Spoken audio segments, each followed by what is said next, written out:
Jie ypač populiarėja ir žoliapjovės su išardomu kotu. Tokios žoliapjovės turi net keletą privalumų. Esant vienam varikliui galima sukomplektuoti daug priedų skirtų įvairiems darbams. Tokiu būdu šiems darbams atlikti nereikia pirkti atskirų įrenginių. Tokia žoliapjovė su įvairiais priedais patogu pervežti bet kokiu automobiliu ar kita transporto priemonė. Paskutiniuoju metu ypatingai populiarėja žoliapjovės, kurios yra kombinuoti įrenginiai, taip galima pasakyti. Vadinasi, jeigu jūs turite variklį, galima sumontuoti keletą darbinių įrangų komplektų ir tuomet gauname visiškai skirtingus įrenginius. Sakysim, galima gauti žoliapjovę, galima gauti dirvos frezą arba kultivatorių populiariai vadinant, galima gyvatorių žirklę sumontuoti, šepetį trinkelėm šluoti, šepetį šluoti tam tikriems paviršiams nuo birių produktų ir panašiai ir panašiai. Na, tokiu būdu jūs sutaupote, sakysim, pinigų, norėdami įsigyti keletą įrenginių, čia turite jau iš karto vieną variklį ir daug darbinės įrangos, tai bus visada pigiau. Na ir tokiu būdu sutaupote ir pervežimo patogumą, kadangi įrenginys per pusę yra išardomas, tuomet jūs daug mažiau vietos sunaudojate. Ir dar didelis dalykas, kad šitie įrenginiai turi, kaip jau anksčiau minėjau, kotą su strypu viduje. Taigi galima montuoti ir geležinę darbinę įrangą. Profesionalių krūmapjovių galimybės gana didelės. Jos skirtos pjauti žoliniai dangai, sumedėjusioms piktžolėms, kitai augmenijai ir netgi medeliams, kurių skersmuo 8 ar 10 cm. Didesnių matmenų augmeniją reikėtų tvarkyti jau panaudojant motorinius pjūklus.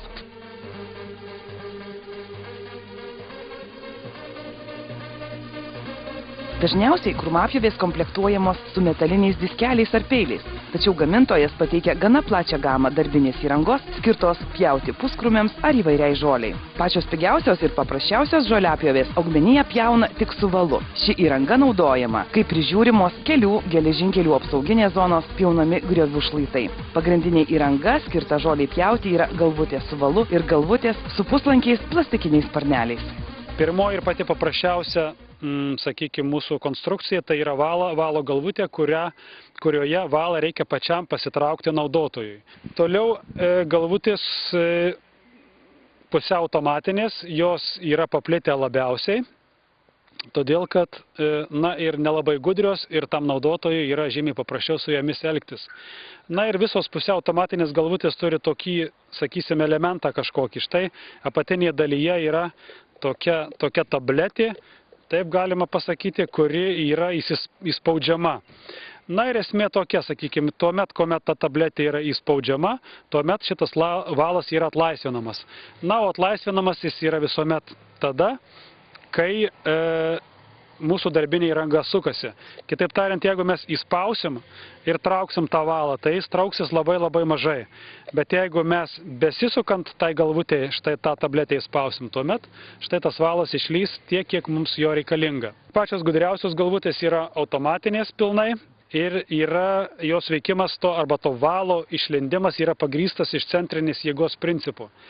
Jeigu mūsų valo galiukai yra per trumpi, tai yra signalas konstrukcijai, kad jį reikia atlaisvinti ir besisukdama ta galvutė štai to valo, sakykime, jį atlaisvina taip pat, kiek jo reikia. Dar yra tarpinė galvutė tarp štai to mūsų pigaus ir paprasto valo ir geležinės darbinės įrangos.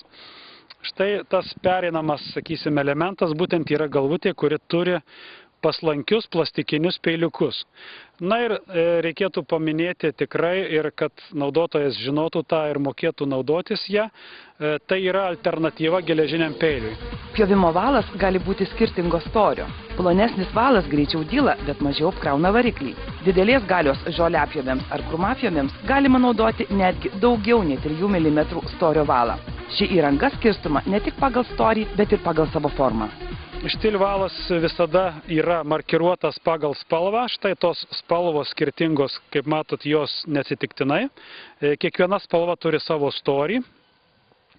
Ploniausias valas yra 1,4 mm storio, toliau seka 1,6, toliau 2 mm yra žalios spalvos, 2,4 oranžinis, 2,7 raudonas, na ir 3 mm yra geltonas. Neklyskite ir nedarykite klaidos, montuodami valą storesnį, negu kad jūs nusipirkę radote savo žoliapjovėje. Na, jūs galbūt motyvuotumėte, kad storesnis valas netaip greit susitrins, susidėvės, galbūt jo jums rečiau reikės pirkti, tačiau tai yra klaida. Žoliapjovėms su reduktoriumi dažniausiai montuojamas dvišakis peilis krūmynams kirsti. Taip pat naudojami peiliai su 4 ar 8 šakomis. Kuo didesnis šakų skaičius, tuo peilis labiau tinkamas augmenijai su kietais stiebeliais ar dominuojančiomis medelių vienmetėmis ataugomis pjauti. Dvišakis peilis yra universalus, tinkamas tiek minkštesniai, tiek kietesniai žoliai. Be to jis yra lengvas, todėl greitai įsukamas ir žoliapjovių su mažiausios galios varikliu.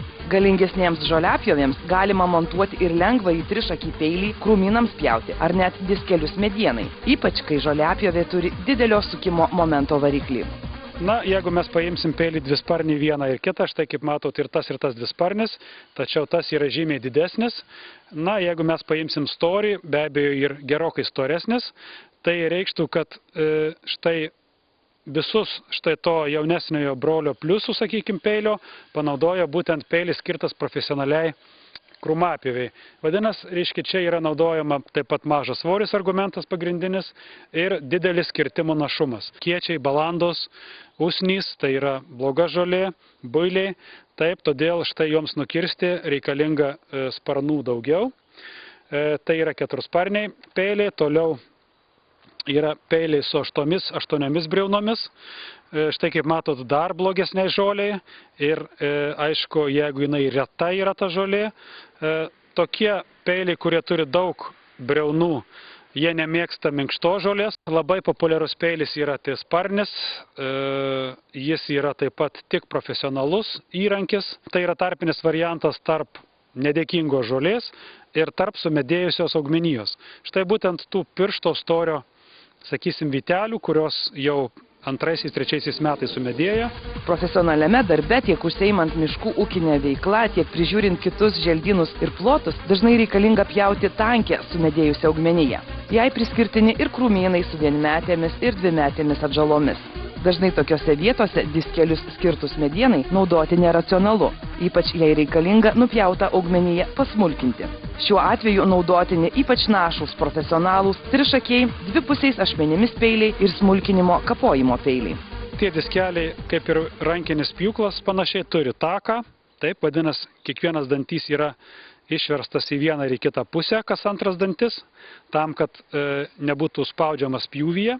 Dar tobulesnis variantas mūsų medžio disko yra diskas, kuriame yra įlituoti kietlydinio danteliai. Šitokie diskai, aišku, yra brangesni, tačiau jų tako daryti nebereikia, taką darosi štai būtent tų plokštelių storis.